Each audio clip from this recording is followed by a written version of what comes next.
The Zero-Gravity Coffee Cup, presented by Science at NASA. High above our planet, in the realm of satellites and space stations, the familiar rules of Earth do not apply. The midday sky is as black as night. There is no up and no down. Dropped objects don't fall, and hot air doesn't rise. Of all the strange things that happen up there, however, it is possible that the strangest happens to coffee. In microgravity, a simple morning cup of joe can be an out-of-this-world experience. Physics professor Mark Weislogel of Portland State University has given a lot of thought to coffee and other fluids in space, and he describes what happens. For starters, he says, it would be a chore just getting the coffee into the cup.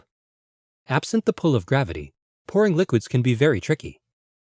But for the sake of argument, let's suppose you are on the space station and you have a cup of coffee in your hand. The most natural thing would be to tip the cup toward your lips. But when you do, the coffee would be very hard to control. In fact, it probably wouldn't move.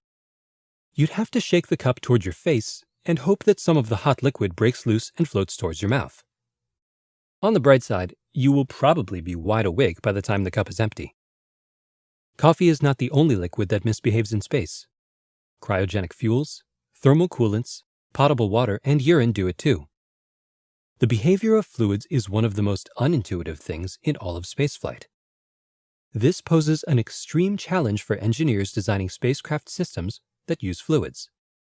Our intuition is all wrong, laments Weislogel. When it comes to guessing what fluids will do in new systems, we're often in the dark. To develop a better understanding of fluids in microgravity, Weislogel and colleagues are conducting the capillary flow experiment on board the International Space Station. For instance, one of the devices in their experiment suite looks at interior corners.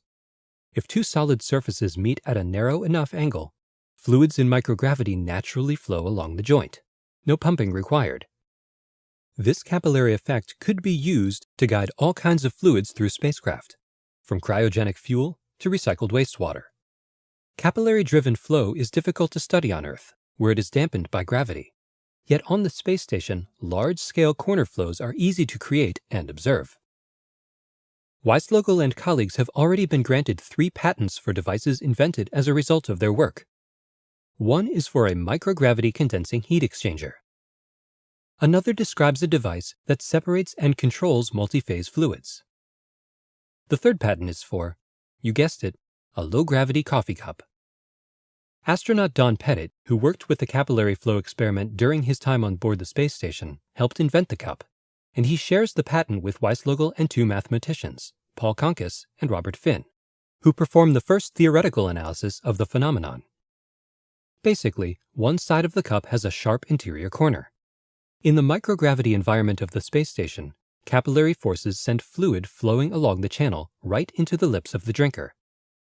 As you sip, more fluid keeps coming, and you can enjoy your coffee in a weightless environment, clear down to the last drop, says Pettit. This may well be what future space colonists use when they want to have a celebration. Indeed, the patent application specifically mentions toasting as one of the uses of the device.